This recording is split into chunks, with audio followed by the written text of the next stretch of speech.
you Yes, I have. I've started recording. Thanks for if you're gonna do those types of noises and stuff, do it into the mic, because then we can use it. You know, that's good content, right? That needs to go. There is a cactoid that looks like James, and he's got it in his hand. It's the best fucking thing. I mean, listen to how cute this is. Well, Nick, I was saying the hair reminds me of when James got a perm and he had his hair up like on the top of his head the whole time. Man bun, mate. This is actually the start of the episode. This is incredible. Oh yes, this is all gold. This is gold. You know what, Shaun? Shut up. Well, And like fuck featuring like me and Nick, because you'll be glad to I'm know. the one that announces the people. Hello. Okay. Yeah, shut Cuck. up. Fucking cuck.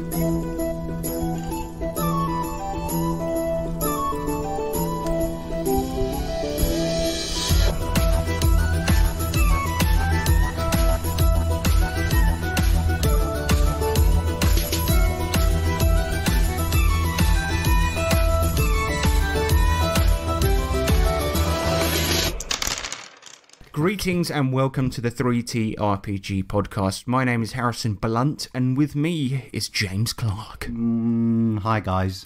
And of course, we got Shaun Hunt. What up, man? And finally, it's the big boy. He's come all the way from up north. All right. Mick Manley. It's Mick Manley here. It's good to be here. It's good to have you back, man. Dan South, I finally mate. gave you your alien role-playing books. Absolutely bloody fantastic. Spoiler. We'll get to that in what you've been saying. But anyway, today we've got feedback, we got news punch, we got what you've been saying, we got the main subject, which is, so Shaun's produced the main subject this time. I'm very excited. I'm excited. Get ready for lots of Disappointment. You meanies. Well, we don't. Do you want to give us like a headline for what the subject is? Yes, it is about the man who created Dungeon World, Adam Koebel, and his four... Adam Kobold. Kobold. No, it doesn't work. Koebel. Is he an actual kobold? He's a winner of the Koebel Prize. Alright, cool. And then we got electro letters. Shall we do some feedbacks? Oh, please. The feedback side. The feedback side. Yes, bitch, the feedback side. It's the feedback section. So, yeah, fucking... Hey, whoa. Yeah. Anyway, let me break it down. You can tell I've been doing this for 5 years, right? What? Well fed back. So last time we did an episode on Arcadium, rapist, streamer, champion, and somebody on YouTube, and by the way, shout out to the YouTube, I see you Inside. because we had a bit of an explosion on there in terms of listeners because of this recent episode. Comparatively, it's YouTube it's and controversy. Wow. Weird. Yeah, I know. So somebody replied to it, Raifu TED. We said that Arcadium was a guy whose games you had to pay to be in. And he says this: I think mostly Arcadium recruited the streamers in the games he played / featured. In that is mostly reached out to people and asked them to be in his games. I'm not sure they paid him to play. He probably makes enough side money on ads and other stuff that he doesn't have to charge them, and looks for people he could leech clout off of. So he continues saying, I'm familiar with the VTuber scene, and the big one, especially one ran through an idle talent company called Hollow Live, bring a good chunk of talent. Anyway, so what he's saying is that people didn't pay to play in his games, but he tried to boost his status by getting people from Hollow Live. You know what? This guy is sort of half right, because that is actually true. He did try and leech off of people, but also he did actually... pay, charge money for people to be in his special games. And they were quite special. It's a shame he ended up being such a fucking monster. But anyway, VTuber scene, for those that don't know, these are the people that have the virtual avatars on YouTube. Oh, right. And, I mean, I do hate them, but they did two of my favourite ever videos on YouTube. In fact, there's like loads of them. Is the Japanese VTubers saying the N-word while playing GTA 5. Oh, yeah. Classic. And also there's that one I showed you, James, of somebody playing Super Mario Brothers, and she doesn't know what the pipe is called in English, and she goes, what is called English word? And then she's like, beep bear, beep bear, beep bear. And then loads of people in the chat putting pipe ball. It's fucking great. She sucks at Mario though. Oh dear. And that is it for feedback. Thank you, Raifu TV. So let's do some news, shall we, lads? Please.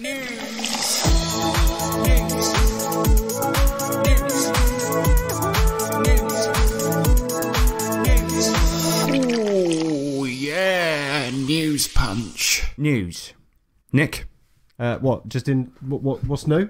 Yeah, what's new, man? Okay. You know, I went down to the local chicken shop for the first time the other day. It's pretty good. It's called what's it fucking called?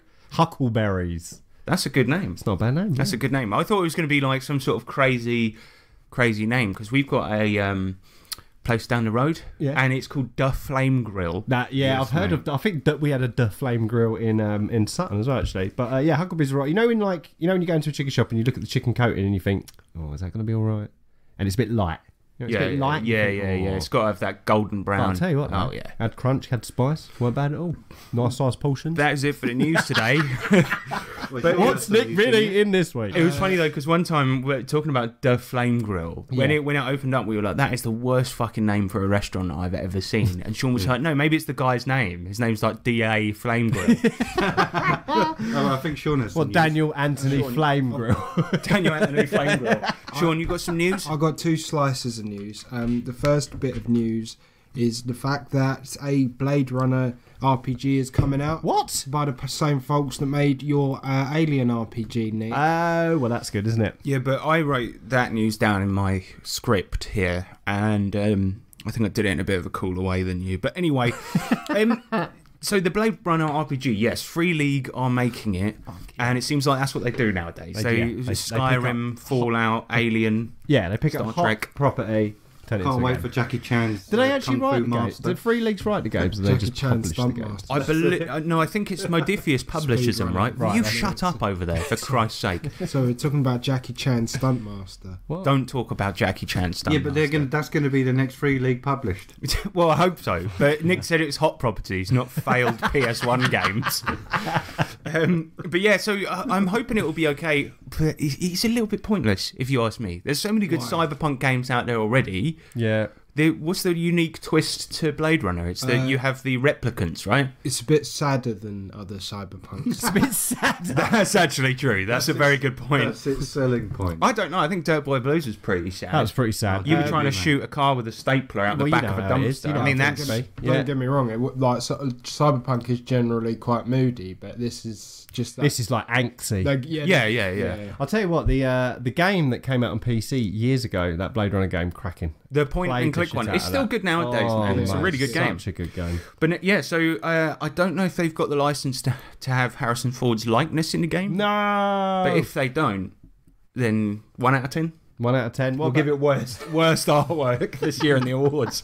Just because it doesn't have Mr. Ford in it. What am I supposed to fap to now? What's your second slice of news? My second slice of news is... New chicken shop. No, I have no other news. You are an idiot. Right. That's the news. Critical Role coming to the silver screen. Oh, for fuck's sake. Die. Nick, don't forget to look at your mic when you're complaining. Yeah. I looked off into like the middle distance in disbelief. Longingly. It's like Blade Runner. He's just... Harrison Ford looks up a poster of Critical Role coming to a View cinema and then just looks off into the rain in the cyberpunk city. That's Where's what just my happened. family? I'd rather watch a film on paint dry. Critical Role recently announced their sadly impending Season 3 because Season 2 wrapped up. And that's not surprising. But basically, along with the usual Twitch and YouTube streams, the next season is going to be watchable at Cinemark theatres in 20 cities across the US. And it will also star Felicia Day and Will Wheaton and a bunch of other celebrity nerds who get wheeled out to provide a bit of clout to whatever rubbish they appear on. And that's not all, right? Fake nerds aside, this is the first campaign that's going to be pre-recorded rather than just plonking a camera down in a room while Matt Mercer flips through notes for an hour. But hopefully this will mean that maybe it will be edited and maybe the boring parts will be cut out. If so, it might actually be watchable for the first time. Be short, Matt Mercer thinks that the interesting parts are... but the boring parts that he thinks are interesting, like him talking and like gassing on and reading through notes. That's art, man. Well, I think Matt Mercer just thinks Matt Mercer's interesting. Yeah, exactly. Yeah, that's it. Yeah. But if you just look at the way he dresses, that is like the fashion of a man that thinks he's a fucking cool guy because he can't pull off what he wears. No, never. But the thing about it is that actually the most interesting parts are the bits where they're just talking to each other. I don't think they're that interesting, but they are the most interesting. That's the best bits. But the funny thing is that, like, would you go to a cinema Like seeing No. a 3-hour film. No. Nah. Imagine sitting watching down a 5-hour Critical Role stream in the cinema. I'd rather try and cut a rib out and suck my own dick. Do you reckon there's going to be people in there that are like, oh, we can't miss any, so we bought a bottle. So we got can like- wee in it as we go. Definitely. Yeah. And also, people are going to go there and cosplay and be really embarrassing. And what if you got like really high budget stuff going on in Well, we is spoke it about just that thing, Stuff of Legends, the sort of Muppet based. Yeah. I'd rather watch that. But Yeah. it is. But Yeah, that yeah. was good because it's edited down to half an hour and it's kind of amusing. Like if it was high budget and edited, I think it'd be good. But I don't know. Anyway, we'll see. We'll have to, for research purposes, go out spend for it, all the yeah. Patreon money To go out to the cinema for 5 hours. in America. Yes. That's more like it. I actually think that'd be a good laugh if we Oh, just mate, yeah. went there, turned it into a drinking game. Yeah. Every time. And maybe got into rules arguments with some of the other people there. Just go up to them and be yeah. like, actually, Matt should have rolled Do you reckon the No, crowd just- gets and they'll be like- rowdy? I don't imagine the crowd will sit there quietly watching it. I reckon it's like a football match. Yeah. Like somebody scores a crit and everyone's like, hey! yeah, because there's some like I mean we have someone who is an annoying fan of theirs, and he's only slightly annoying about it. So you know, Yeah. they're Yeah, fa- why are Critical Role fans so insufferable? Sorry, James T, if you're listening. But the other day at the game, he was like, "At dawn we plan," and I was like, "What?" And he's like, "Oh, it's Critical Role reference. Don't worry about it." Don't. You're talking to the don't. wrong audience. Yeah. Don't bring that shit to our table. Yeah. Come on. Yeah, we're kicking you out, It's time and to this play. is how he's going to find out about it. Yeah. Imagine that. All right, let's get on to what we've been slaying, shall we? yeah,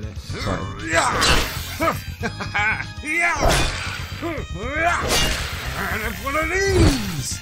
Oi, yeah. What you slaying? So first thing is that Nick, obviously I finally, CJ Stott, he sent us a little care package Oh my and he goodness sent me, you mate. the Alien RPGs. You haven't had a chance to look through them or even read them No. or even open them. No. But what's the number rating? Well, just by the Freeness. free. Just by the price alone. Do you know what? I'm a huge Alien fan anyway, and I had my eye on this when I think we went to. Were they wheeling this out at Dragon Con last time we were there? Dragon They Meat, just and come yes. in- I always call it Dragon Con when it's Dragon Meat.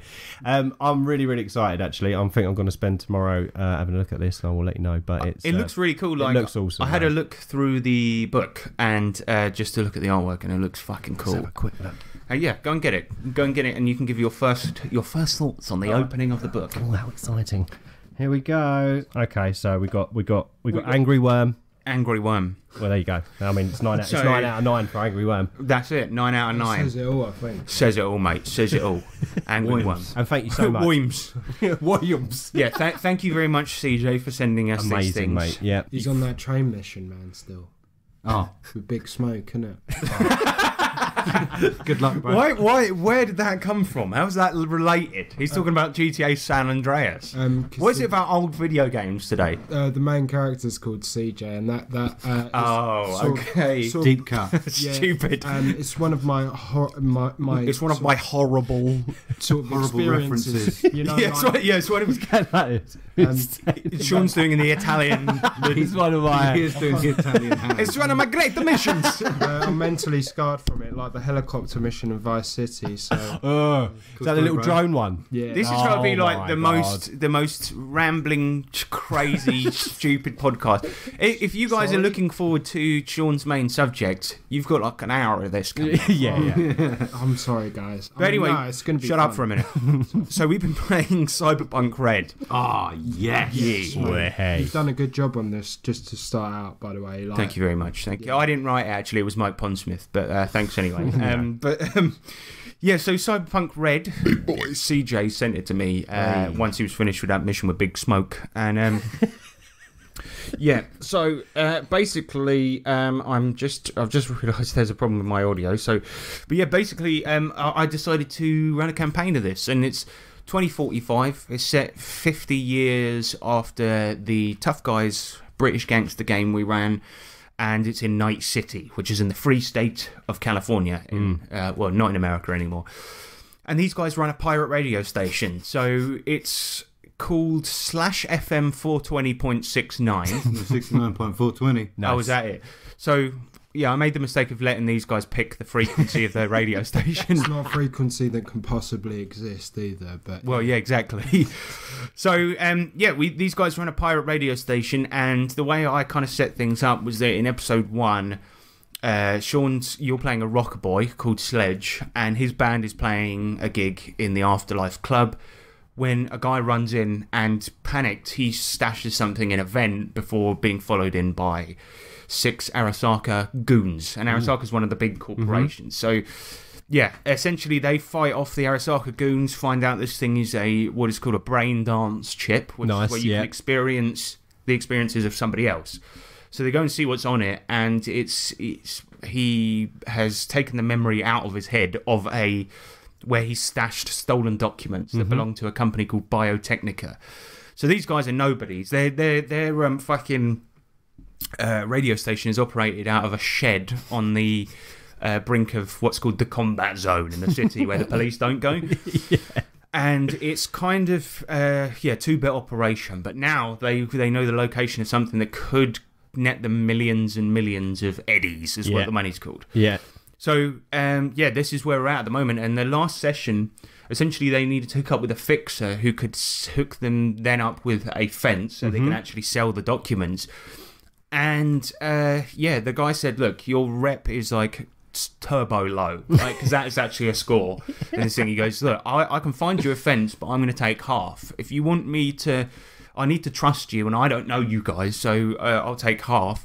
And he said, but as an ultimatum, if you manage to boost your rep and make me look good for being your client, I'll take 20%. Ooh. So these guys decided to put on a gig, and it was fucking amazing. So before I get into it, like the characters, Shaun, your character is Sledge. He's a rocker boy. Yeah. James is playing an exec, so he deals with the business side of things on the radio station. Yeah, my name's Don. And we've got a media he's one of the presenters at the radio show. Yeah. Truth. And then the final character is Homeless. Driegel. He's a homeless doctor. Is that the janitor? Yeah, so he's the cleaner. He used to be a doctor, but he got addicted to a substance called blue glass. Right. And so these guys are running the radio station, and now they decided to set up this gig. So we had the media, he was doing the filming and the live streaming. Shaun was playing, and James was sorting out beer and the main act. So he rolled amazingly. Basically, got probably the highest success you can get in the game, and then booked Samurai, Night City's probably sort of like biggest underground band. Okay. It's amazing. And so they did like a the gig was in an abandoned theme park. Nice. There's this place in Night City called Pacifica. Yeah. And it was supposed to be this upcoming new area, but suddenly all the investors pulled out. So it's like dead malls, a dead theme park, and that's where they held the gig. Nice. And it was pretty fucking cool. That is cool. It was called Shaun supported the main act, and then they had Samurai come on, and they were feeding everyone beer. They got a guy to sell drugs at the event as well. And MDMA punch. Yeah, they made MDMA punch. Was there a good turnout?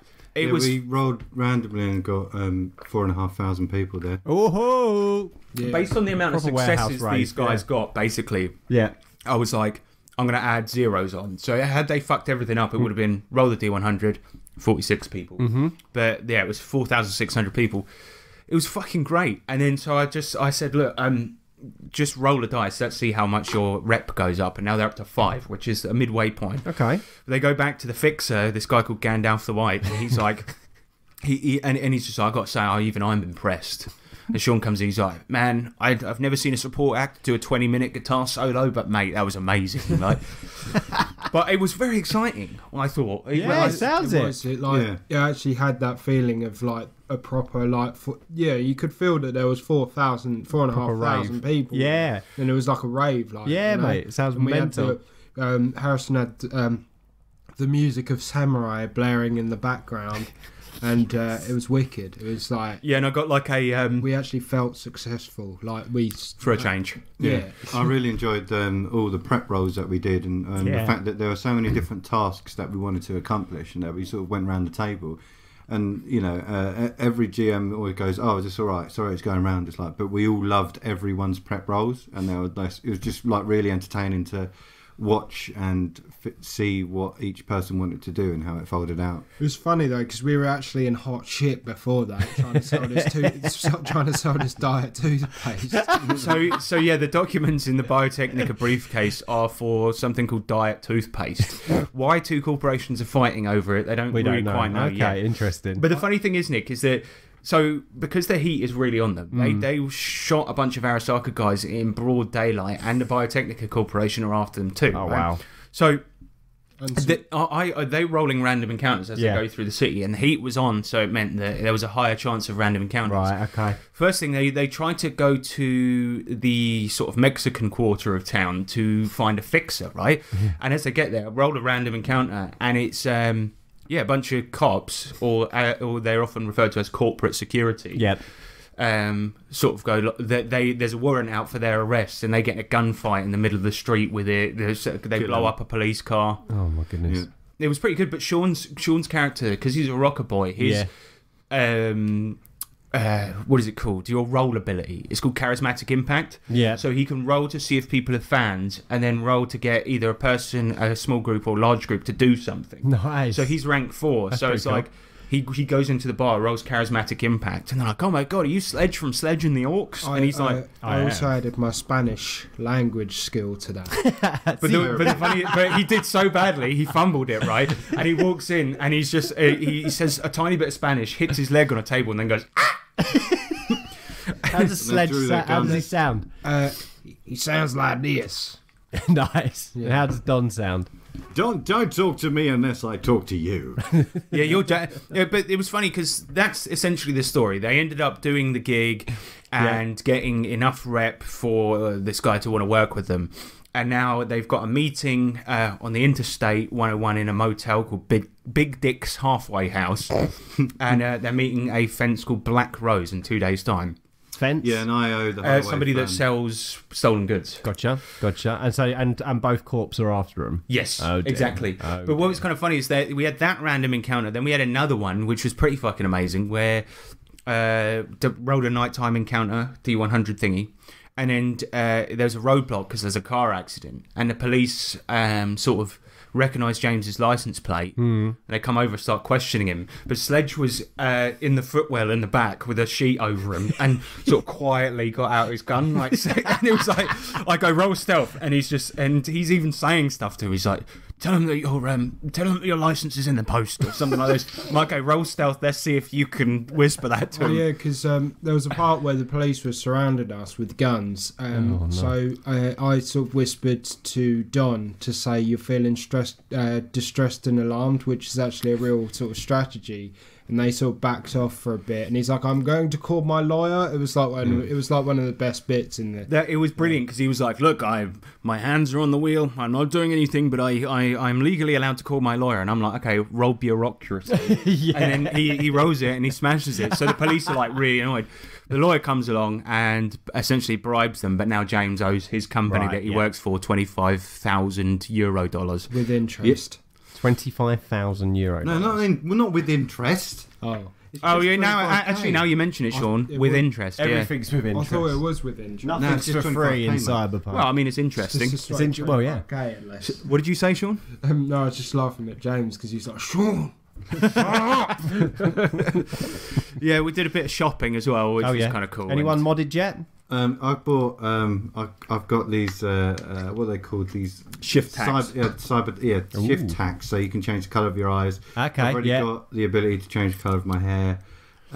So at one point he wanted to blend in with a gang, and he changed his hair and eyes to like gang colours. Yeah. Gotcha. But then I've wasted most of my money on business cards because he wanted to get premium ones. Oh no! He's playing like an American Psycho type. Yeah, so he's like based of Patrick Bateman. Yeah. He was looking at the because I said if you can find a price for something online you can have it, and James was like, business cards, £100 for £1. Oh no, I don't need those ones. And he's like, find some metal ones. He's like, right, I've got to get those. And it's like used up probably about 80% of your money on business cards. Yeah, but they're metal though.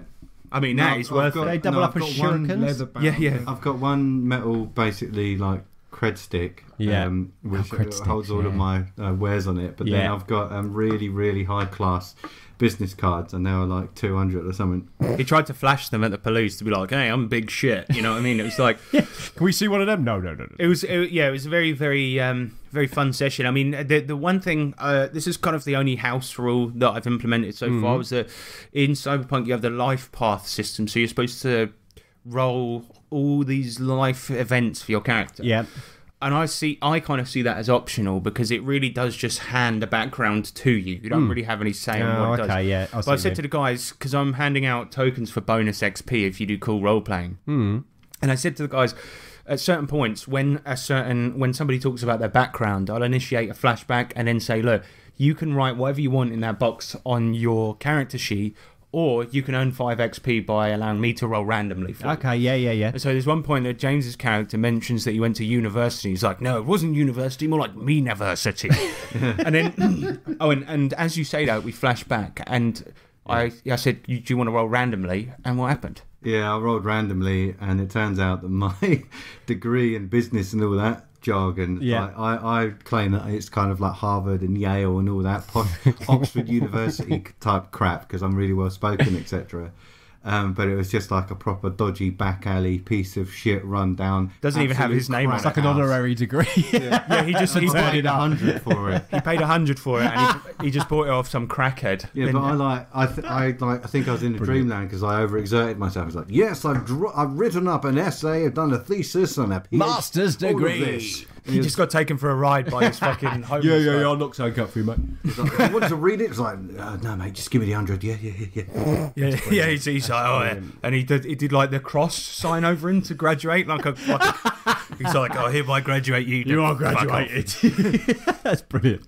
Yeah, and Shaun did a life path role as well, and we kind of rolled a couple of his personality things. It's like, what do you care about now? Money, and Driven by money only. and it's like, why do you hate people? And it's because all of his old band split up and stuff like this, and he's got a photograph of them in his pocket, and he just wants the old Sledge and the Orcs to come back. It's like Sledge and the misses Orcs, that, that's really good. and he also misses his days as a sort of a vigilante who almost became vice president of the world. yeah. So well, this is actually because Sledge is a recurring character from the Oh, of Shadowrun course he is. campaign. Yes, of course he is. So that's part of his backstory, is that he's turned to rock and roll after. So this is set after the old Cyberpunk game that you played. No, Shadowrun game that you played. Yes, except we're just sort of hand waving the fact that there's no magic in this anymore. Okay, but- yeah. They forgot how to do it. So instead, Sledge isn't an orc, but he's a guy that has cybernetically made himself look like an orc. Like them body modder people that like turn themselves into like cats. And exactly, stuff. Yeah. exactly. Yeah. In real life.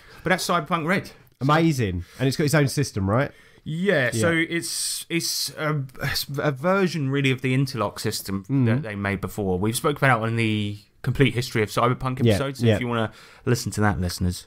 But I'm enjoying it so far. The system, I think, is really great. The only thing is the way it works is characters have kind of high hit points. Yeah. But the thing is, healing is really hard. And I actually made a mistake last game. I was like, all you need to do is rest for 24 hours.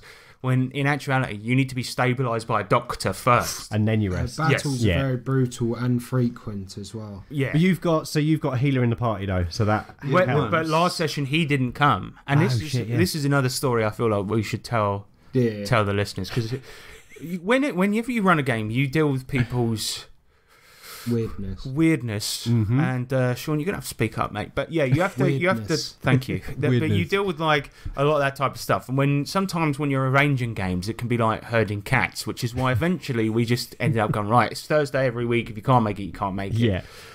So last week when we just finished up the game, Ryan, one of our players, he goes up to James and says, "Oh, he's supposed to be hosting last session, right?" He goes up to James and he's like, "Oh, is it all right if I don't host? Can you host next week?" Because Dean's, his brother had his dad round basically to watch football.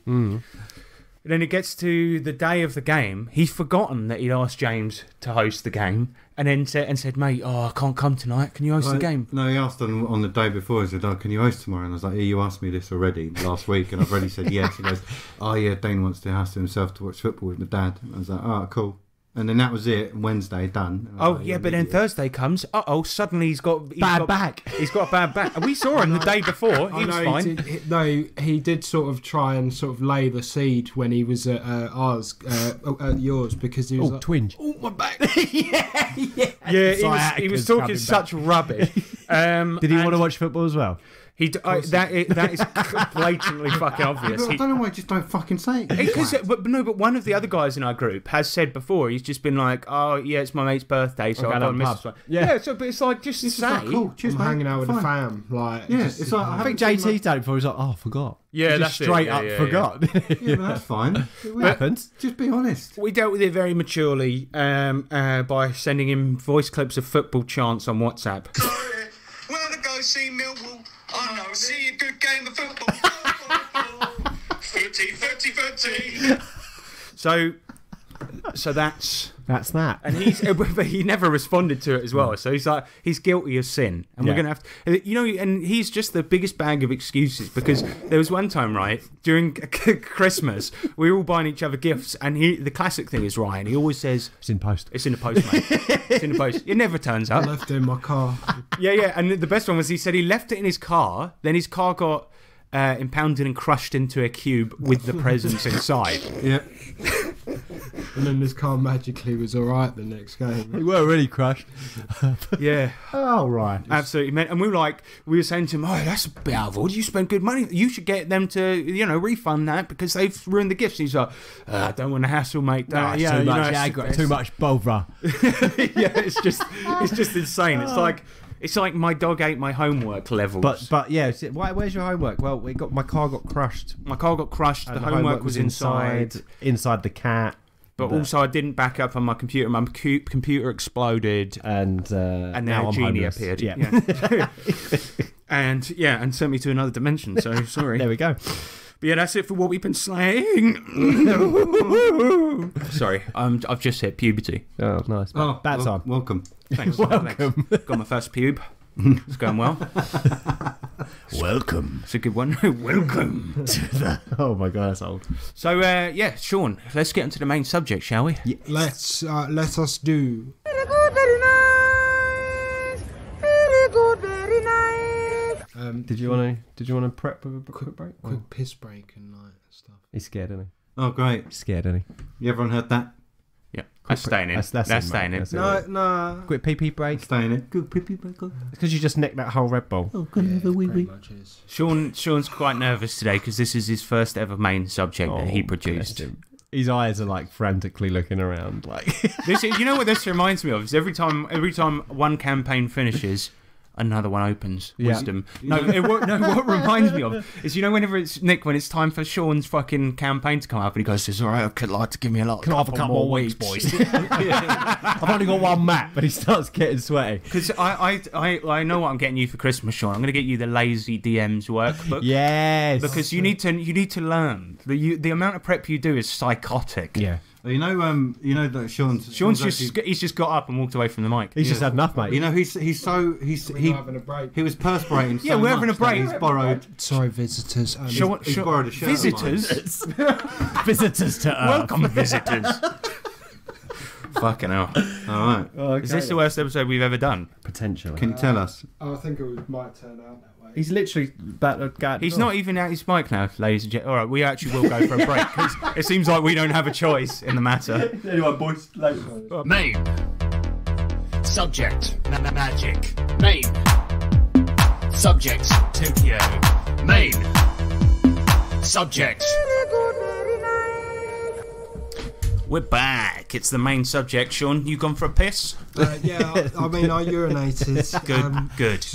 Good work. Nice. Good work. Nice. Okay. So are we starting the main subject now then? That's what I just fucking said. Okay. Sean, all right. I've got a really good tip. Thanks, mate. If you hold your notes to up, then your mouth can face the mic. Oh. All right. Okay, that's a good idea actually. Look, Also, don't talk about your anti-vax views, which I found out about the it's other very, day. very funny. Very funny. It's not funny, is it? I mean, it's a serious matter. I've been vaccinated. Yeah. Conspiracy corner with Sort of Shaun. spreading filth about Shaun no admitted filth. to me. Shut up. I did Shaun, not admit. I admitted nothing. Shaun That was the Shaun main admitted to me the other Shaun. day that he only got vaccinated because his job required it, and that he reckons it's given him autism. But I said he's been like. I said to him that he's been like this for years. You've had autism. You've been autistic for years, mate. You can hear 5G. Because remember, okay, right. Right. Anyway, reset. Yeah, reset. Main subject. Main subject. Let's go. Okay, Begin. so, alright then, this is about Adam Koebel, and at the top of this, I'm going to put the credits, which is, because I had to do a lot of digging, there's no... No, you don't credit people, just say that you done it, and then it makes you look really smart. Yeah. That's what I do. Never, okay, right. That's how we've been going for so long. Alright, well... That's right. Well, I've got a lot of credits here, I'll leave those out then. Bless him. He's done loads of quotes. Because you know the news, basically the news, I just regurgitate Morris's RPG news. And I've never credited him. Until now. So anyway, sorry, main subject. So there's a lot on this. Why do you hate vaccines so much? I do not hate vaccines. Wait, let him start. Okay, all right. I have been vaccinated. Okay, right. So this guy, Adam Koebel, his Wikipedia is now even deleted. A lot of information of him is now gone. But he was basically an SJW type guy who was always advocating for equal rights at the table. He said there was too many white people playing RPGs, which is so stupid. He was basically a menace on forums. He got armies of people and stuff. All of this stuff is now deleted. But I have gone on the Wayback Machine and got a couple of little slices, little nuggets of this stuff. And his Twitter. Who is Adam Koebel's? Adam Koebel, he basically is the author of Dungeon World. Very popular game, PTBA. Yeah, powered by the Apocalypse.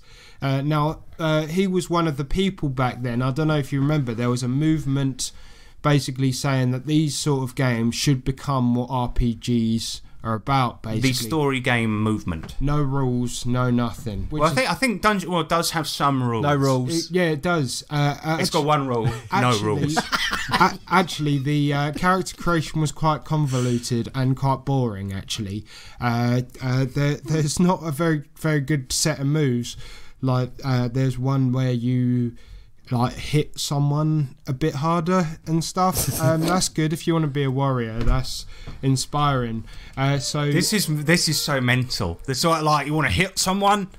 The character creation was basically a bit convoluted. So the way it works is you have playbooks for each class, and then you tick little things off. I have played Dungeon World insofar as I have created a character and done one move. Is it a hit harder move? No, unfortunately I didn't pick that one. I realise I should have now. Maybe I would have enjoyed it. It was a text-based game that we played over Discord, and it lasted that long, basically. We made characters, and then I moved towards the castle, and that was it. Anyway, guys, we'll pick this up next week. This was based on Apocalypse World. Grew from there, didn't it? Is that the first one? Powered by the Apocalypse was the generic version of the system of Apocalypse World. Then it became Dungeon World. Right. But you were saying that. So Adam Koebel's, he's done a bit of abuse online. You went on the Wayback Machine, Neo, hacking, Matrix. That's it, exactly. He also claimed that these games were these were OSR games. The Dungeon World, basically just because it included dungeon crawling. Right. So can someone explain to me what an OSR game actually is, please? I think, and this should have come up in your research. Who are you crediting? Oh, well, so OSR games, I think, are games that revive. Well, because it means old school revival, and it means that they're reviving something from early role playing. So. A feeling, more often than not, a feeling, a vibe, an idea. But it's more often than not using the D&D basic essentials rules. But there are some, for example, Zweihander, who resurrect early Warhammer, for example. Yeah. Dungeon World is not OSR. It became quite worrying at the time when people were trying to take over the industry and saying these games are OSR when they're not, and basically saying no rules, that's it. No rules. But then One rule. But then it turns out that people, actually wanted like decent games. As, What? Yeah, Fuck off. because Dungeon Crawl Classics came out around this time, Yep. and had huge success, great depth, but it was really streamlined. It could be as simple or as in depth as you wanted it to be. It was an excellent book for its price. Gave you everything you could. That's OSR. That's OSR. Fully. Yes, that's a good game So they too. were trying to jump on the OSR bandwagon. But what's the relevance of DCC to Adam Koebel's? It's Koebel. Oh, Adam Koebel's. I prefer Koebel's. Koebels. Oi, Koebels. It was just basically that I was just basically showing that DCC came around this time when there were a huge band of people that didn't. We're trying to move away from traditional role playing. Yeah, and Right, then I this see. came out and it was just like a breakout hit. It was a smash hit overnight. DCC really. And Alan Cold Balls did he have anything to do with developing Powered by the Apocalypse, or was he just an advocate for it? He was just an enjoyed it? advocate Right, so he for really it. liked He it, wanted made- to push that idea on everyone And Dungeon World is like the fantasy one of that whole thing. Yeah, Right. yeah. Gotcha. Yeah. God play this, guys. It's a good one move game from experience. Yes, yeah, if you want one move, you're covered. I actually think it sounds pretty cool, but Yeah. So balls. Oh, yeah, nothing against Dungeon World. I've heard good things about it. Dungeon Land, No, that's just taking the it. Game Boy version. It was a smash hit though, Dungeon World, and he managed to successfully leverage the exposure it gave him to establish himself solidly. Fucking hell. Establish. Himself solidly in the RPG online community. He started running live games on Twitch in 2014 Whoa. for ItMeJP, a relatively famous RPG YouTube channel, and in 2015 became the DM in residence at Roll20. So he was the main dude at Roll20. Online platform. So he's Yeah. the guy. So if his role at Roll20 was he's the DM in residence. He's the one that like teaches people how to use it. Is the public facing shit of Roll20. Is that what it is? Yeah. Wow. Yeah. Why? Right, I'm sorry to derail you. We'll No, get no, to not talking at about all. crop This is good. circles or This is whatever in a good. minute. But the why is it that currently all of these online platforms are recruiting like? Look, I've got no problem with anyone's political views, but it's the worst. Now I know about Adam Koebel, and I probably know what we're going to get to. However, look, do you remember that girl? And it's the cringiest thing. The girl that got hired to be the community manager for Twitch. Right. And she believes that she is a deer, Right. and Okay. somebody stroked the back of her head like she was a deer, and live on Twitch she had what she calls a deergasm. Oh dear. What the fuck, man? Oh dear. So I don't know. It's like Wow. if you see a picture of Adam Koebel and Yeah. you imagine a male feminist who later turns out to be a sex pest. He is exactly what you would think he looks like. Right, I see, honestly. yeah. Yeah, Adam, just to throw that in there, Adam Koebel was a male feminist. Well, yeah, I know. Yeah. I did. The thing is, I've never heard anything said about it, but I just looked at him and I knew. You could tell. So what's he kind of done, Shaun? So He's living life large. we He's will roll get- 20s resident. DM. Dragon World is doing well. Yeah. we will get to this. We will get to this because this all becomes relevant. This is all important later. So he built up his name, and he was the SJW face of RPGs. Nice. Yeah, he was the active spearhead against the white and male public domination Good, in RPGs. Finally. Despite the fact of seeing many different people at different cons. What does that mean? What are you talking about? He's seen many people at cons. No, I've seen many different people at cons of all different shapes and sizes. That's a good point. Yeah. It's fat ones. Fat Yeah. ones, short ones, Obtuse ones. kids that climb on rocks. Yeah, that's right. hexagonal ones. I am mixed race as well, obviously. Well, no, actually, because my granddad on my mum's side, his granddad was quarter African. So, There you go. Yeah. See? Yeah. Shaun, so okay, yes. So he. Okay. Sorry, I keep derailing you. Was no. this about crop circles? Well, I mean, they're so neat, innit? Yeah, they are neat. So the next chapter, there were 3 GMs doing sort of, what do you call it, let's plays on this big channel, It Me JP. There was Stephen Lumpkin, Neil Erickson, and All right, Stephen Lumpkin is definitely not a real person. He's definitely a fucking bot, no, I mate. wrote it down. Look. Stephen Lumpkin. wrote Oh, it. right. Oh, well, that proves everything. Right, yeah, black and white. Stephen Lumpkin. Stephen Lumpkin. Proof, mate. Are you sure that wasn't a Let's go to the character name? doctors. Like of a dwarf? No, that is a wicked name. I'm taking that for the next game. Stephen Lumpkin. Sorry to the real Mr. Lumpkin. He doesn't exist. Can you give us a Lumpkin noise, please? No, don't do that. Stop that. He's a dwarf. Part of the Lumpkin. They're all fat. Clan. The Lumpkin clan. They call me Lumpy. I was bullied at school. Okay, no, he probably might have been. Sorry. This episode Sorry. is mental. So he was part of the top elite bods. He on was, this. He was yeah, up there with Steve Lumpkin, mate. Yeah, So, mate, you don't even There know. were 3 guys. So trifecta of DMs. This Yep. was in 20. Koebels, Lumpkin, This was- Squizzlebottom. Why do they all have weird names? Right, so who was it? It was Koebels, Lumpkin, and Neil Erickson. okay. that's Sony disappointing. Ericsson. This was Neil Erickson Oh, of the Neil. Sony Ericsson company. Oh my god! so at the time. This channel, And then there was Liam Neeson. and they all had ball gears and okay, that was good. Good No, little- right, Shaun. good little Concentrate on your notes. Concentrate on the notes. Don't and not- concentrate on jokes. That's what we're here Yeah. for. Yeah. Just because we're all We want the blokes. facts. Okay. Hang on, who's that? Somebody at the door. That's the fact man. Hello, it's me, Steve Lumpkin. We're both doing the same thing. And my twin brother, Michael Bumpkin. Has anyone got a burger? Burger. Well, goodbye. Thanks, Steve. Oh, I Hang love- on, I didn't know you could fly. Glad you left that window Nick open. actually looked out the window there. So I don't think Steve Lumpkin. is the one we should be- away! We shouldn't be making fun of him because not. he's all right, isn't We it? just think How his- do you know we just that? think You his don't name's- know that. We think He's- his name's cool. No, I don't know that. We should get him on the a lot podcast of, just like- based on his name A lot of alone. these facts on the internet were Created by Steve sort Lumpkin. of like Created nuked. as they were it created were. by crop circles. So we will get to the next bit. George Bush. At the time, with these guys, the channel was still small, and verbal agreements between the GMs and the channel were what held them together. So it grew into one of the greatest and biggest RPG-related Flanderses.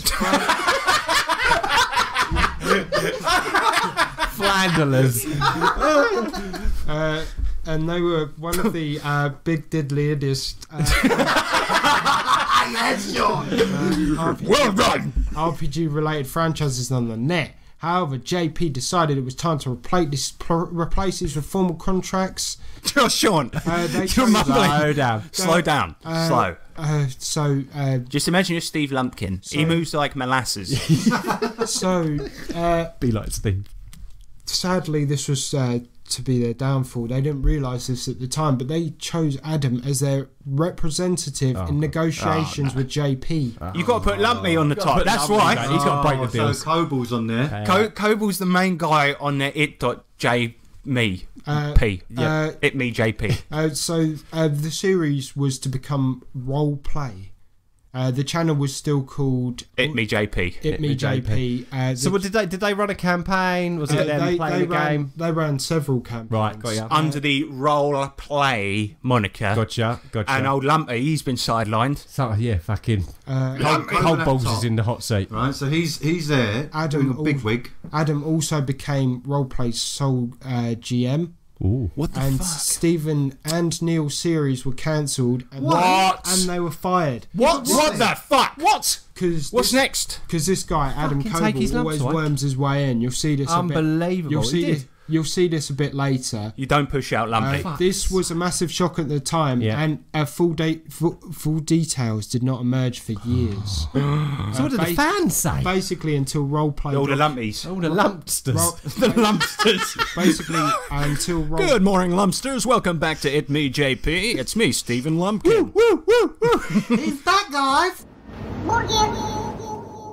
So he went in and broke the. So he went in and did the deals. Come back out and said, "It's bad news, boys. Bad news, boys. he I'm did. the main GM now. Sole GM actually. It's You're not called. needed, mate. What? Just Yeah, just kicked him out. Unbelievable. So, And then after that, Stephen Lumpkin started LumpCon, and he's gone on. Oh, mate, 8 stops. He's become the biggest guy, and not just because he's fat. That's out of order. But like this didn't really come out too much until this whole scandal with Koebel happened. What? But he suppressed all of this. Right. Okay, so we get to 2020 and Adam Koebel is at the height of his fame. Roleplay is doing the bank, mate. Signing women's breasts. So he kicked them out and done that for like 4 years by himself. Yeah. Fuck. He's a G. and he- I might do that with this podcast. Yeah. And he Just kick you. The format's changed a he little bit. hired. Good point, Harrison. Thank you, Harrison. He hired some fairly big names, but Right. they weren't too big. Who are we talking? Chesney Hawkes. Keith Chegwin. He was still all about inclusivity. Yeah. And, Well, clearly, because he kicked everyone out. yeah, it's a fairly exclusive club. Well, the whole twist of the tale is that Lumpy is actually a POC. He's a big X card man. He was a big don't do that in the game because that's people going to get offended Right. and that. Enter Far Verona season 2 episode 18. Father Onus. It's Far Verona. It's his campaign. I thought it was like a priest turned up. It's me, Father What we'll Onus. do at this point is Hang on, I thought Adam Koebel was the owner, but it's actually Father Owner. yeah. what we'll do at this He's the point. son. This is a sci-fi game called Far Verona, which had been running at this time for 18 episodes, quite long. Tight. People were digging it. So what we'll do right now, as us guys, is we'll listen to the clip of it. You just kind of drink it, you know what I mean? Does that make sense? So yeah, he's standing up and he says to you, he's like, his eyes are like wide. You can see him like almost like tearing up a little with like, oh God, it's happening. And he says to you, he's like, don't be scared. I've done it before. I can show you. And he reaches over onto the table and he picks up some kind of like device, right? It's got a plug on one end and some buttons on the handle. And he says, I'm going to do it real gentle the first time and you tell me how it feels, okay? And sure. he says there's a port in the back of your neck. You can feel it. And he gently, like, he puts his hands up like you're a scared animal. He's like, let me just, and he reaches up to touch it, right? And you can feel it. There's a port back there. And it's like, as far as you know, it's like a firmware update port. It's hidden at the base of your skull. You don't remember, like it's never been accessed while you are conscious.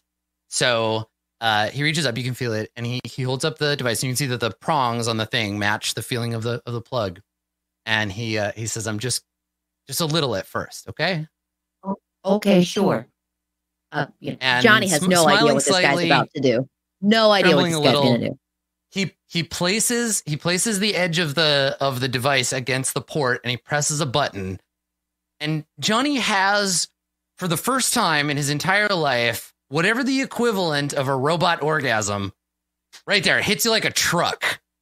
Your whole system just like lights up with like positive experience indicators, and your vision like flickers and blurs. Your temperature sensors all go haywire for just a second. Your knees buckle slightly. And I think maybe that's the last shot. I think that's What the fuck was that? Did you guys hear that noise? So for context, the lady in question is playing a robot, and then he raped her. Yeah.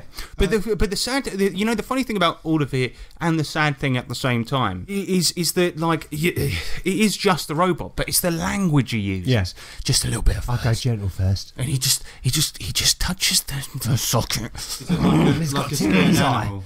He touches it like a scared animal. It's terrible. It's got like some real pedo vibes. Yeah, that's it. One of the exactly. other people at the table, you could see in the clip that she immediately, the entire time, had a perplexed face on and was very confused, and you could see that there was a bit of disgust because I feel like she knew what was coming, and then it happened, and then they all looked pretty bewildered. But the woman who was playing the robot person, she definitely did not know what was going on because the way he explained it. Oh, it looks like a firmware port. Yeah. So she's like, all right, cool, yeah, this is going to be interesting. And then he says that, and then every single person's mouth dropped in the video. Yep. Don't use But the orgasm. thing is, I don't think it would be that bad to do at a table. In fact, probably worse things have happened at our time. Yeah. No, but Yeah. But the only thing is that's way. in public, Yeah. right? And her parents could be watching, Yeah. friends, whatever, Yeah. right? Yeah. And it's just, Context it's as well. really gross. Imagine Yeah. going, oh yeah, I'll do this live stream, and somebody checks it out, and they see him going, you're just a little bit first, right? Well, You're like a scared puppy. It's their job. It's fucking weird. It's their job, basically, and also from a gameplay perspective as well. Like, she didn't get the choice to do anything; she just walked into being raped, basically. Like, Yep, And the good thing point. is, as well as like 9 times out of 10 at our table, the reason why anything like that would happen is because one of us would make a stupid comment and be like, "Oh yeah, like in the dick," and then it's just like, "Yeah, I'm going to play that out now." You know, But that that's kind of between friends in private. thing. Yeah, though. and so it's just like, you know, it's always born out of stupidity, and it's because And nothing's graphic. Normally it's like, right, let's just I get this don't think roll we've- over, Yeah, it's a fade over to and done black. with Yeah. so we can understand whether It's it was a fade to black, success yeah. or not. Yeah, and then we kind of move on, don't we? Yeah. We don't go for it. But and we don't actually. I don't think I've ever like rapes even crossed my Oh, no, mind. not rape. It's I'm I just don't talking about like- anything that's I don't like not. how that's far too out in the open the way that it's portrayed. Like saying, this is public, this is streamed. There's Yeah, people yeah. It's their watching. job. it's embarrassing for the people involved. I don't think we can equate it to like a real sexual assault. But it's, No. it's just really very- it's it's weird and unprofessional. embarrassing. Yeah, and unprofessional. And he should have said it. I mean, even if it wasn't like, you know, if he's like, right, guys, this is going to be streamed live, just FYI, it's, you know, there might be a few graphic bits in it from these different categories. Is everyone cool with that? And if Thing is- like, Yeah, maybe anything yeah. like that, I don't better know. language. Like if he's got a fucked up head that allows him to think of that on the spot, and then like just push that on someone, he could have at least just written, "Oh yeah, he just plugs it in and it just feels nice." Yeah, you could go. Yeah, you have super upgrade. Yeah, he plugs this device into you, and you feel energy surge through your Yeah, veins. yeah, you feel you more feel powerful alive. than ever. Yeah, It exactly. could just be it's a feel good. Do you think though that he wanted to do something like that and thought that he could get away with it because it's a robot? I think. Yes. I think it was premeditated. Yeah, But 100%. also, as we probably won't play that like a really long segment of it, but after that, you can see that he thinks what he's done is funny. That's the thing. Like he's laughing and he's like, "What guys? What? Can you believe that? Robot orgasm. This shit never would have happened on Lumpy's watch. Lumpy would not have had Never, that, mate. never. Lumpy would have been like, Exactly, no. man. Rumpy. I think sadly you're right. So do you think, having Yes. seen this, right? But here, like, there's more lies. Having seen this, do you think vaccines cause autism? no. Oh, sorry. I was trying to predict where this was going. No. Having seen this, Yeah. though, right? Do you guys think that he is in real life like this sort of? Well, I've got this is an unpopular theory of mine, Mm-hmm. right? But not all rapists are male feminists, but all male feminists, you know, they do. Because I haven't been proven wrong yet. Well- They always turn out because there is something very deep inside of people that who are like so far the way where they're like white knighting for women and stuff like this. Yeah. Who can look after themselves, but it's like those people always end up being complete creeps because that they're compensating for something. I mean, it's happened with every single fucking male feminist who's written an RPG that Yep. we've reviewed Yep. ended up being Yeah. really gross human beings. Yeah. And it's like, I think being maybe like wanting equality and things like that doesn't mean you need to patronise women and things like this and totally. dye your beard blue. Oh, yeah. Yeah, but anyway, yeah, I think probably in real life, although I'm not saying, don't sue me, but I think probably does do things like that. Well, yeah. It's quite natural, isn't it? Because you know who his dad is? Father Owner. And if you read the news, right, you'll know. The Owner family have got a lot of dark Well, he's secrets. definitely far Verona now because like that game's far away from ever finishing. Take your lumps. Because obviously, Shots fired. Obviously, it got Lovely. shit canned after this, and So was that the last episode? That was the sexy nail in the that coffin. was the last episode. And now they're sort of this It Me JP. They got the role plays still up, Right. but But they're outlaws. all they do now is Ride bikes around in the desert. yeah. Sean, I'm sorry, carry on. How you feeling, man? I'm pretty lucky. Say what? I'm fine. I'm pretty fine. What? Yeah, I'm good. How are you? Yeah. What they do? So they basically do like terrible news and stuff, like Terrible news. Well, Adam Koebel does a rape. like Nintendo Direct, and like they're reviewing like that new movie with Ryan Reynolds and Right. stuff. And okay. so they've gone away from the RPG sphere entirely. they have. Yeah, Wow. they have. Do you have any information on what Lumpy's doing? Yeah. Or Sony Ericsson? I actually don't actually. The lady who The robot. was the robot, Yeah. Johnny, had released a video Robot Johnny. Robot Johnny. She has released a video saying, why she quit and stuff like that. Saying she trusted Adam Koebel and he was like a friend and stuff, but never trust a man with a large beard and pink hair. I'd say She didn't need to write a video or do a video. She could have literally just shared that link and gone this. But I have got the video if you like, but I mean, nah. Well, I might take an extract from it, but we don't. Yeah, I mean, like Nick said, it's pretty obvious why she quit. I mean, yeah. So within a week, it was put on indefinite hiatus. Oh dear. In an official video on March 31st. Adam Koebel. There is another video. Basically, Adam Koebel, throughout the whole 13 minutes of the video, is supposed to be apologising and stuff. He doesn't. He said, "Oh, we should have made this a safe space and stuff. We forgot to do our safety checks and stuff. It's like he's some sort of." It's like he's a loaded weapon. I'm sorry. Safety wasn't on. I took the fucking safety off and somebody got fucking raped. All right, I'm sorry, but it happens. I will give you the link for that one as well. I would love that. Thank you. Because it's basically a non-apology where he's saying we all should have done our checks and stuff. Are you gonna do a rape scene this week? I am. But maybe don't do that. Mate. Yeah, sure. Oh yeah. We need to start doing that at our games, actually, because some troubling stuff has happened. So, Stephen Lumpkin. That's the way he's got his own vineyard now. Oh yeah. Yeah. Lumpkin's grapes. Good stuff. Lumpkin's grapes. He doesn't even make wine. It's good Moe, actually. Right. Koebel released an official apology on Twitter the next day. Was he apologising about the apology? What about the apology he didn't give? No, I think he was trying to. He doesn't really apologise here either. I've sort of he deleted this, obviously. I recognise that while I spend a lot of time talking about being a safe person to play with, I am not. I have a lot of work to do to get there, and all this has really hammered home that being safe isn't a state of existence, but a work of constant labour. Yeah, if you're a monster, you got to constantly check yourself. You don't really. Yeah, exactly. He's at any point he could fly off the handle and start being a cunt, and he's like, "Look, I'm just trying to be a better person." Well, I'm really working hard, guys. Someone we know, right? And this cracked me up. And sorry to be an aside point here, because the thing about that is he's saying that I'm unhinged, mate. Yeah, I'm unhinged. But somebody we know, and I'll tell you who it was after this podcast, said to me the other day, we were talking about institutionalised racism, which is a nice, light, fun subject for this. But he said to me, so I was walking down the street the other day, and a black man was I'm not going to do his accent, but he was like, and a black man was coming towards me, and I felt scared. Right, I thought he's going to rob me. So what does that say about institutionalised racism? Well, I don't feel that when I'm walking down. I think it might be that you might be a racist. Yeah. It's like Adam Koebel. It's just like, look, I realise it's constant work to be a nice person. It's like, no, it's not. It's really not. It's not, because I'm really nice. I'm great, right? And it doesn't take any effort. It takes effort to be around you, though. Oh! You're fired. I don't know if this is the same Stephen Lumpkin.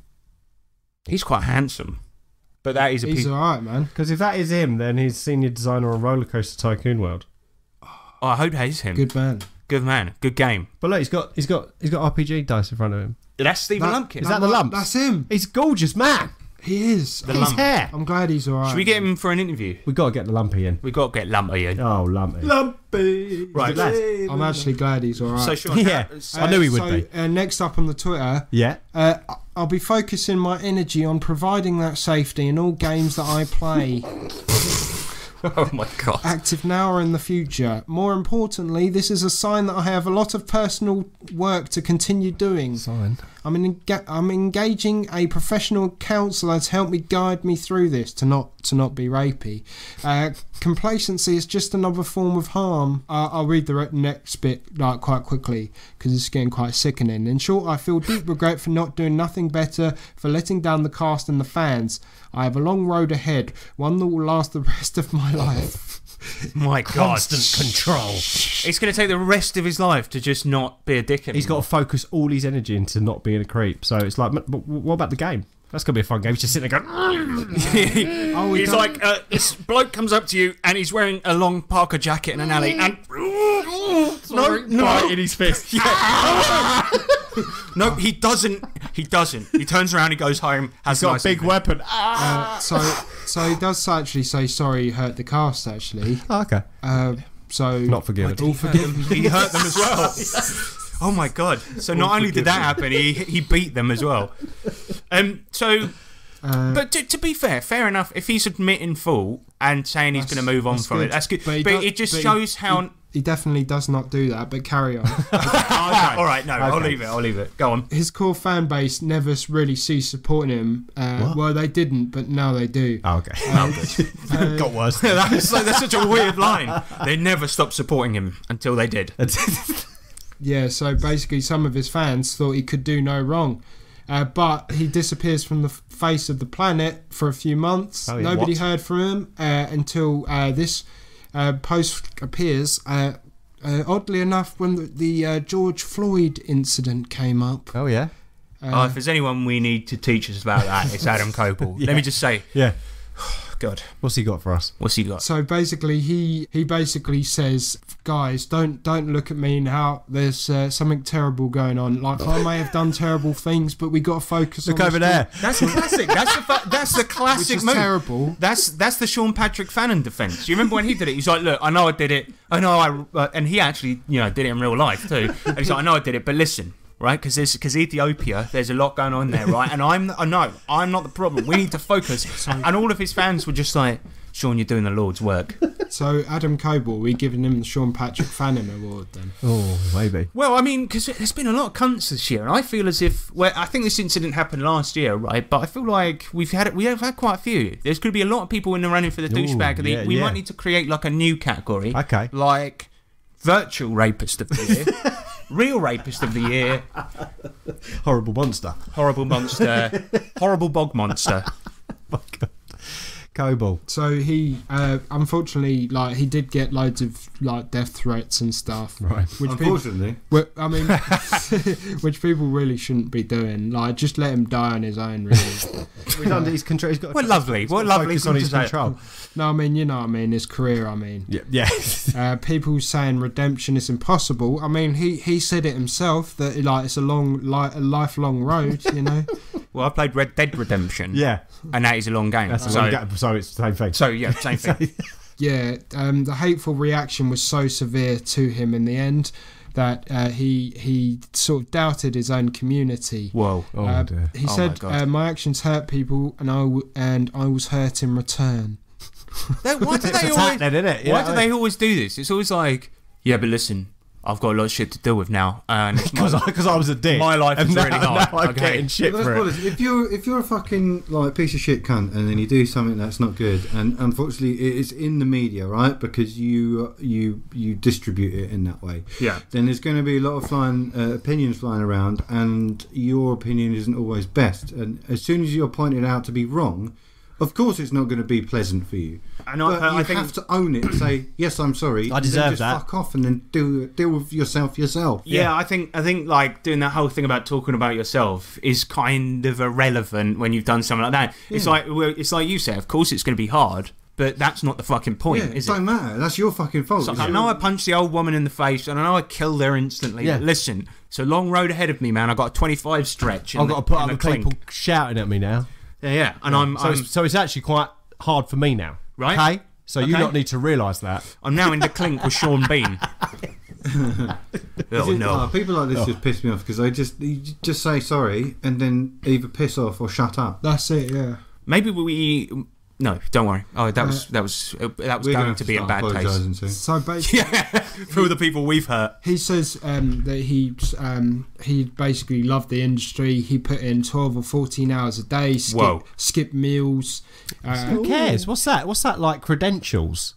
Do you know what I mean? I can still be in the hobby though because I skip meals. Listen, man, I put a fucking work in. Yeah, I've been working. I've been on the grind, boys. He also said. Oh well then, you. Oh, all right then. That's well, you're a genius. You make Dungeon World. You can have a couple of women. Turn that stream back on. Yeah. Which is kind of insidious because he'd get like a dopamine hit from doing vids and like.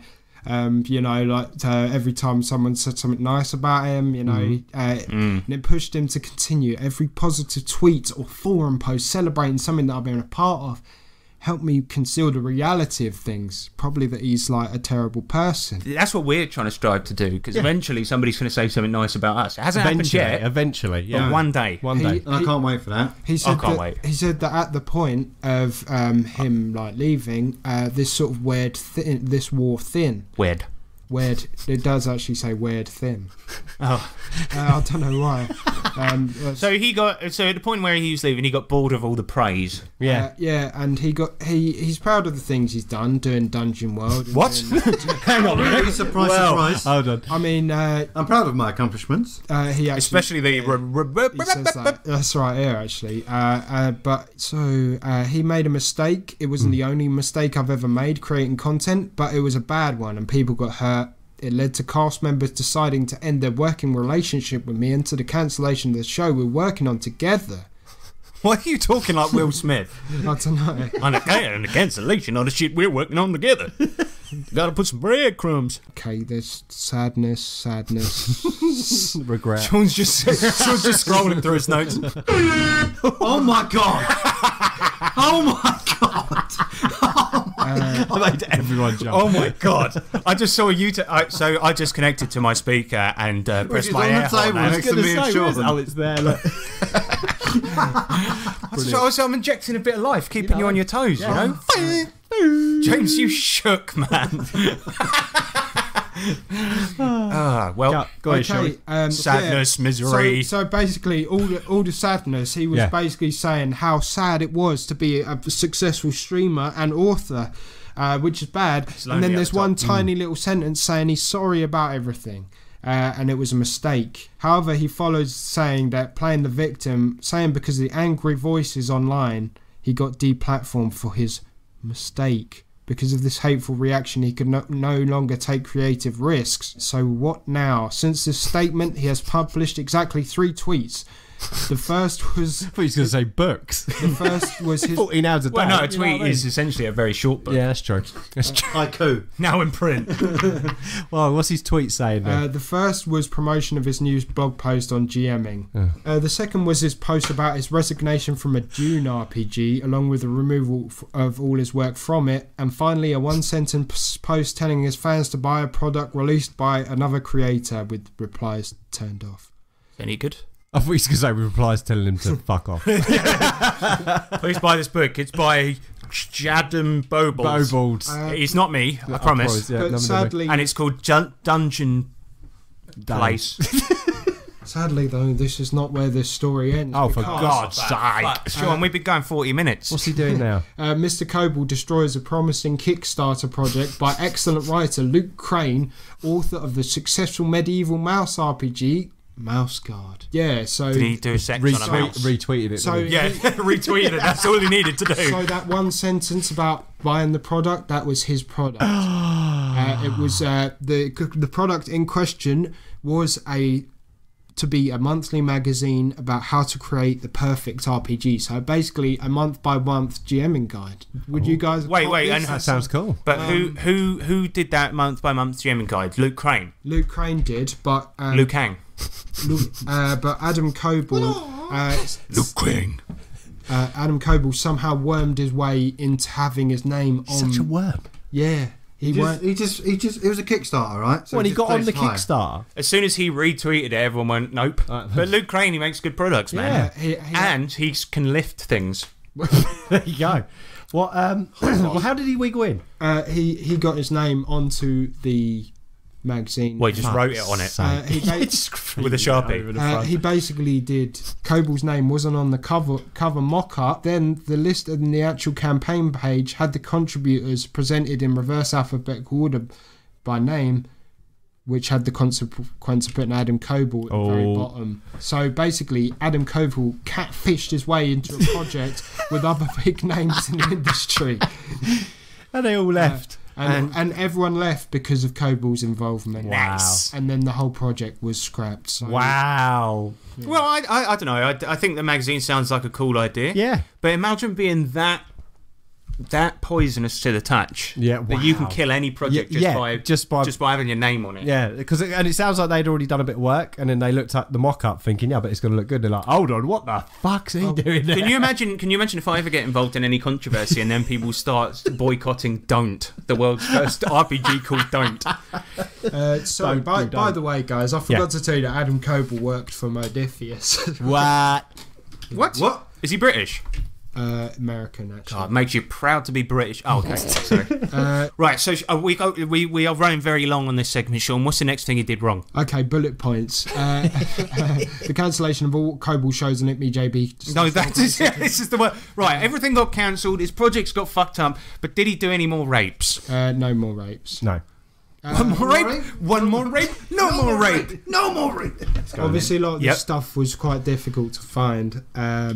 Because he'd yeeted off all of his content and basically rubbed his name off the internet. So yeah. At what point did he rub his name off? After all the stuff happened. No, no, he rubbed himself off while doing it. Well, I actually don't know because when I researched it, it was all gone. So sometime between May of 2020 and now. Okay, thank you. And listen, stop that rape. You gotta stop that rape. Stop that rape. You gotta stop that rape. Stop that rape. You gotta stop that rape. Stop that rape. You gotta stop that rape. One more rape, no more rape. No more rape, no more rape. Just one more rape, no more rape. No more rape, no more rape. Gotta stop that shit. I think it just goes to show then it's another one where the price of fame, a very, very minor fame. Yeah. It's like, the thing about it is that, like... They go on like they're 80s rock stars, though. Do you know what I mean? It's like, just women everywhere. Like the way they go on, and it's like, really big bad mistakes. Like, I'm sorry, look, I was at the top. I became lonely. I made a mistake. It's like, well, I don't know. But it's not... I think the only problem he did was that it was in public. That's the problem. Yeah. But, and as well, the fact that it was a woman does make it slightly worse as well. And also, like, there was no way to sort of game against it. Like, the person was... Yeah, didn't have a choice. Yeah, that was the thing, wasn't it? Yeah. Because I think it would have been different had he just said, or like the NPC just went, right, this is going to get a bit weird. And then she had a choice to say no. Yeah. And or even if you just described the device, right, and then was like, so he comes... It's a knob on a stick. Yeah, basically, because that's all I could think of was basically like a dildo with a plug on the end. Yeah. And but that would really be really weird because it plugged in, right? So it would just be like a dildo in it. Anyway, but you'd say like, okay, so it says this person says all this shit about it, and then comes towards you. You know, it looks like he's going to try and do something. Do you want to roll to try and resist, right, or get out of the way, or anything, you know? Yeah.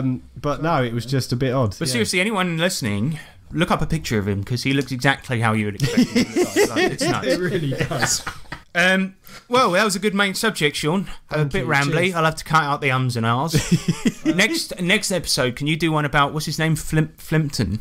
What's his name? No, we're getting him on. Steve Lumpkin. Steve Lumpkin. We're getting him on. Oh yeah. I'm already talking to his agent. He's doing well, actually, though. So do I. If that is the guy, he's very handsome. It's got to be the guy. I like him. I like him a lot. Unless he's also done something similar that we don't know about. I hope not. I'll tell you what. Let's go to the pub later and find out. Well, yeah, we'll find out. We'll do some research. We'll find out. Lumpkin. I've done my research. If you've done it. We're checking on you, boy. James, what are we going to do to him? Well, mate, we're gonna give him his lumps, mate. Nice. Actually, we're going to take them off him. Yeah. Take your got lumps. too many. No lumps. It'll just be a kin. Oh. All right, let's do some electrolytes, shall we? In the future, you will be able to send a letter or parcel from anywhere on the planet. This, sir, is the electro letter. So what happened was, Nick, was that we were on Splitgate the other night. Yeah. And me and Shaun... No. Whoa there. Hold on. Whoa there. And I said to Shaun, we were talking about anti-vaxxers. Let's not. And I was like, I'm actually surprised you're not an anti-vaxxer. I'm not, no. I just like to know what's going on. I'm not really like an anti-vax. Like, they're putting fetuses in us. Like, I actually think that like vaccines like do advanced shit. It's just like you got to be aware, you know, like because like these big companies, they you know what I'm saying, like what. Right? Yeah, but right. The way he was saying it is that I'm not like, you know, like one of these people like, oh yeah, like I'm not vaxxed and now I'm gonna have some sex. That doesn't even make sense, right? But what Shaun said was he's trying to skirt around it. He's trying to skirt. What you said was that I said, "Do you get the flu vaccine each year?" And you're like, "No, because I don't get the fucking flu, man. I don't need that shit." And I'm like, "Hang on a minute."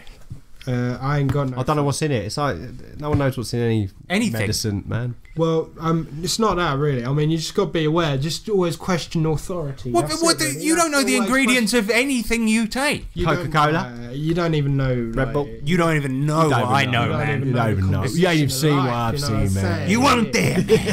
You know, there's a few people that know what's going on, and I'm one of them. You know. Oh, you woke. It's funny that it's funny that all the people that really know the truth, what's going on, right? They're always people that smoke weed. Not that Shaun does, and he never has. Yeah. But you know what I mean? It's always...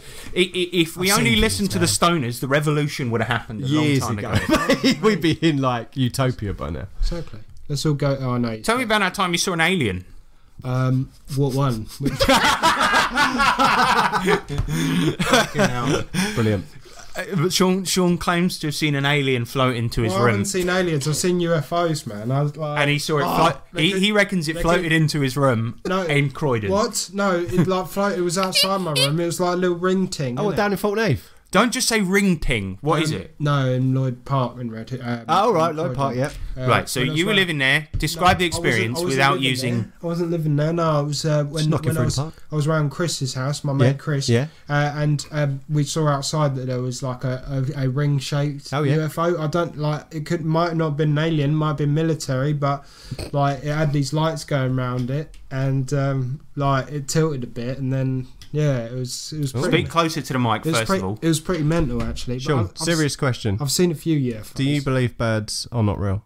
Well, I mean, I believe there might be cameras and stuff. No, I'm just joking. Yep. No, he definitely does. He definitely believes that. See, the running theme in the show is that Shaun says he doesn't believe things he really believes. They pegged me before. But that might and I saw a laser in his defense bot. He pegged you because you know the secrets. That's why, mate. That's an FBI bird. So I've been pooed on before. Yeah, mate. That's tracking device. Yeah. I was just going to say that. Nano machines going. We'll get onto the listener questions in a minute. But are there any other sort of whacked out conspiracy theories that you want to see if Shaun believes in it? Chemtrails. Yeah. Actually, I believe in that one. Okay. What? I'm just thinking of ones that chemtrails. Chemtrails. Yeah, that's actually true, though, isn't it? Is it? I don't know. Yeah. I mean, they've publicly admitted it. I mean, to be fair, there is a lot of evidence to suggest that UFOs, and by the very definition of their name, unidentified, they could be anything, right? But they're definitely there. The government's. No, I'd tell you a cool one. What about? Do you believe in the Black Knight satellite? That is ancient alien technology, because that's one that I do believe in, actually. Well, do you know about that one? There's a whole link between aliens and ancient Egyptians. You know. Oh, 100%. You are such a fucking idiot. The pictures, the hieroglyphs, and they've got spacesuits on and stuff. Right, we've spoken conspiracy corner. We do it. Yeah, we're doing it now. We'll go to electrolytes soon. But fucking right. This is the fucking problem with all of this stuff that stoners believe, right? Because my fucking brother-in-law does as well, right? And the thing about it is it's always like, but the Egyptians, they were too advanced for the time. It's not as if they were another nation thousands of miles away that maybe their technology progressed slightly different to us and they had the best mathematicians in the world. What about when they tried to build a pyramid in 1997, you know? It's just... but all different civilizations built pyramids. Exactly, and also get this right: the Egyptians at the time, it wasn't slaves that built the pyramids. People always say, "Oh yeah, but how could a bunch of untrained workers build something?" Have you seen the fucking pyramids? A, they're crumbling, right? B, that was the line that the pharaoh at the time sold to the rest of the world, that because he wanted to appear powerful, he was actually wealthy and paid builders and skilled mathematicians to do it, right? So it's not like, oh, aliens, and it's like, you see something you don't understand and the first explanation is always aliens. It's like the Mary Celeste. It's like people think they got abducted. Can not just believe in it, it's quite funny. Yeah, that's what it is really, isn't it? Believe in it just for fun, just for shits and gigs. But that's one like on my sort of like maybe list. Oh no, he definitely believes we've it. Got to delve into his lists at some point. Yeah. There's the stuff that's like definitely true, and then there's the stuff that's most probably true, and then there's the flat Earth is on the definitely true. That's definitely not true. I'd like to point that out. Oh, is that just because you watched the documentary where they disprove it? What about the Earth's only 300 years old? Shit, man. It's like you just realised. All right, well, that was Conspiracy Corner. So Shaun believes aliens built Egypt. They also visited him. They visited him one time. And one came into your room in Croydon. I don't believe in flat Earth. An alien came into your room and went... They didn't come into my room. I just saw a ring ting outside my house. Stop saying ring ting. You've been influenced by chemtrails, and birds are not real. The chemtrails are real, though, mate. And birds, the jury's still out. Next week, steel beams. I like killing things, and I like kicking things in the ass. So if anyone keeps going on about how you can negotiate with the fucking geckos, I'm gonna whip your ass out of here! All right, electro letters. Awesome. The Buttman. He says, and he's all from Discord, by the way. He says, "Who was the better choose your own adventure writer, Steve Jackson, Ian Livingstone, or Joe Deaver?" Ian Livingstone. Yeah, Ian Livingstone. Ian Livingstone. James?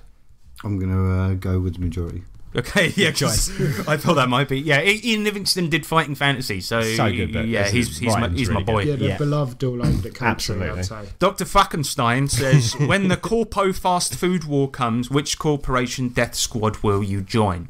So it's the dark future. All of the fast food chains have started up their own armies and they're having a corporate war. Who do you join? Jollibee. I have to because I'm Filipino.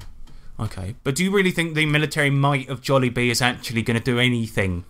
Look, mate, it's jolly, innit? It's got it in the name. They'll just like hug you to death. I tell you what the correct answer is, KFC, because Colonel Sanders has actual military experience. He's a colonel. It's true. Oh, mate, I think you've done it. It's so true. But then also Wendy's, if we're to believe the RPG of Wendy's, she has a giant battle fork and commands an army. So. Okay. What about? But I'm going KFC. Burger King, because Kings typically don't do much. They just tell other people what to do. And if Burger King's recent output in England is to be believed, they're not doing so tough. Right, that's true. Well, what about Five Guys? Because you got Five Guys with you. But five rulers, can they agree on a... It's very limited amount of people, though. That's very true. Yeah, they've only got five guys. That's the trouble. So they're tough guys, but there's only five of them. Yeah. Oh, that's a shame. That's a shame. What about, what's the one that you... Oh, no, it's more of a restaurant now. Where do you like going?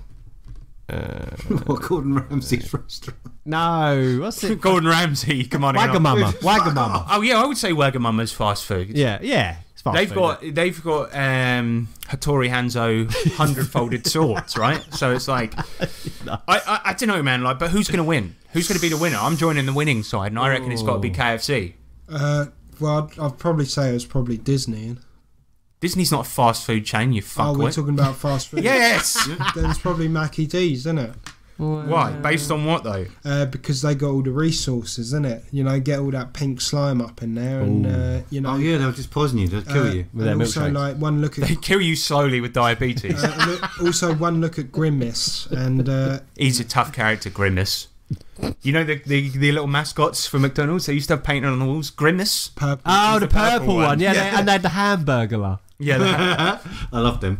He would be their number one spy. Yeah. That's true. Actually, they've got like quite a few tropes there, haven't they? And also, there's the burgers, the sentient burgers as well. Yeah. One of those is running at you across no man's land. Oof. You know you're fucked. And the thing is as well, like, have you seen like the videos where they're like, I forgot, a bit like me really, but for a longer period of time, where it's like, I forgot about my burger for 5 years, and they look at it and it's like still the same. It hasn't like deteriorated so or anything. If they get shot, then would you bite it though, just to see? Someone paid me, yeah.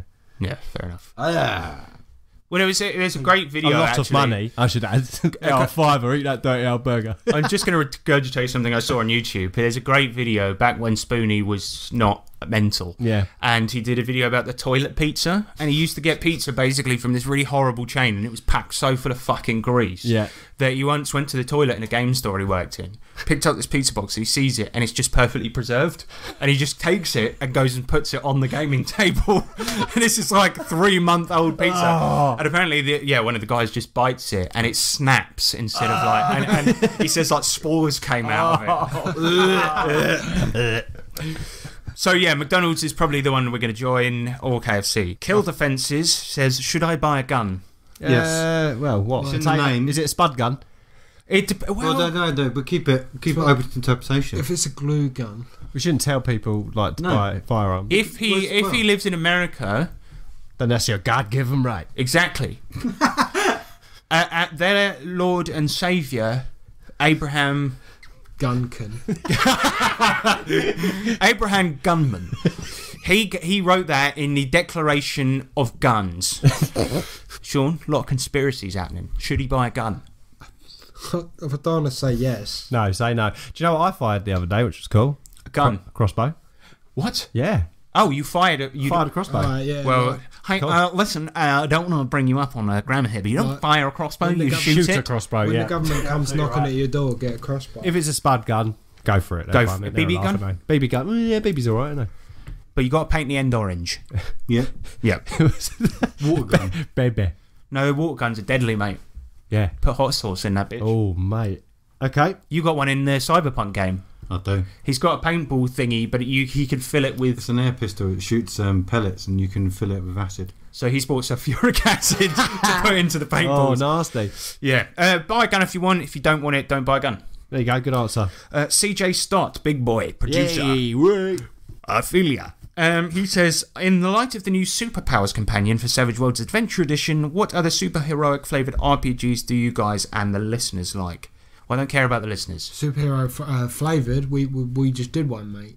That's true. Yeah, to be fair, anything sort of like that was a really good sort of 90s like comedy and nostalgic. That's tight, mate. Yeah, Savage Worlds is the perfect sort of jumping point for any superhero high action stuff, I'd say. Yeah. Also, I think it does street level superheroes really well because the superpowers straight from the core rulebook actually do it perfectly, in my opinion. Because you just get a bunch of power points, one power, and that's your superhero power. Yeah, that's cool. Yeah. I like gritty superhero games, you know, like the thing is, I think Mutant Hero Beast has to be the only ones we've actually played. But I'd love to play a Power Rangers campaign. That'd be fun. That'd be wicked. We played a Batman one. Yeah, that was a bit mental. Yeah, but we weren't really superheroes either. We were sort of sold that Batman campaign as if it was going to be a gritty noir Gotham tale, and it ended up with the Butcher rolling down a hill in a graveyard towards Deadshot, killing him with a bunch of meat cleavers. We had Man who bored people to death. We had the Stoner. I'll tell you the time about the story when I... yeah. Oh, mate. And who else was in there? Well, the funny thing is, I loved your character's name as well, Stephen Kong. I was Paul Cleaner, the Paul Cleaner. Yep. And we had the pirate, who was a software pirate. Oh yeah, that was. Oh, do you remember he fell in that net? Oh god, that was such a stupid campaign. Yeah, good. Do not use Call of Cthulhu to run a superpowers campaign. Who did Ryan play? Ryan was Beaver Boy. Oh yeah, that was it. That was a good character. His big thing was that he fought with a log. That was it. And he dressed like a beaver. Did he do log foo? Log foo, yeah. And I hit people with a pipe. Yeah. Oh yeah, because you were a plumber. That was it. Oh my god! His power was that he had a pipe that he hit people with. Plum. And like Man and your character James, Bert the Stoner were basically the Justice League. We beat Superman in a straight up fight because the GM statted him using Call of Cthulhu rules, meaning he had about 12 HP. It's fucking Superman. Just take the stats for Yog Sothoth and put Cthulhu, innit? Yeah, anyone. Yeah. Fuck me. That was a weird campaign. Yeah. I think we made that campaign, to tell you the truth. Yeah, I agree. Well, that is it for a list of questions. Oh, cool. Oh, okay. Yeah, I mean, it's been a good episode, long episode. Gonna have to edit that quite a lot. It'll probably be out late. Will it? A lot of editing, mate. Well, it's just the amount of times where you got onto a point, looked away from your phone, looked back and went, yeah, so... anyway... Oh, well... Still, I think you did a good job. Yes. Thank you. We'll give you one more chance. Yes. I guess if you want to contact us, 3trpgpod@gmail.com. We're also on Facebook. We're back on Instagram now because I started doing that again. Yeah. Go to those places. If you want to donate on Patreon, please do. We need the money. We desperately need the money. We need the money. We're trying to fund a trip to America to go and watch Critical Role in cinema. So. And if you do contribute, you can become a member of the Dark Army. That's right. Yeah, but also check out Drive for RPG. Mm-hmm. It's a good site. That's all we're saying. 3T Publishing. I actually forgot to say as well. Check that out. But also check out 2 Minute Tabletop. The 2 Minute Tabletop is nothing to do with us. Good site, but that belonged in the What You Saying segment. Yeah, I forgot to recommend it, but they do really good maps. Shameless plug. Well, why are you bringing it up now? Don't. 2 Minute Tabletop's doing all right. We need the fucking money. Yeah, don't worry about them. I gave him a $5 for some car tokens the other day. Oh yeah, you did. Yeah. So fuck him. He doesn't need extra business. He's got a $5. Those were nice car tokens, though, innit? Yeah, they were. Oh, I like your new minis. They're cool. Yes, they are. Well, no, what was this turned into? We're shouting out other people's shit. This is the one bit that's about us. Nick is on the floor now. Oh yeah. Also check out Skinny Minis and Arknight Miniatures. Goodbye. Coca-Cola, refreshing. Remember. I just think selling out to corporations is just sad, man. You know. And then remember again. Goodbye. Sponsored by Monster Energy. Goodbye, everyone. D20s are cool. Yep. Anyway. The 20 no.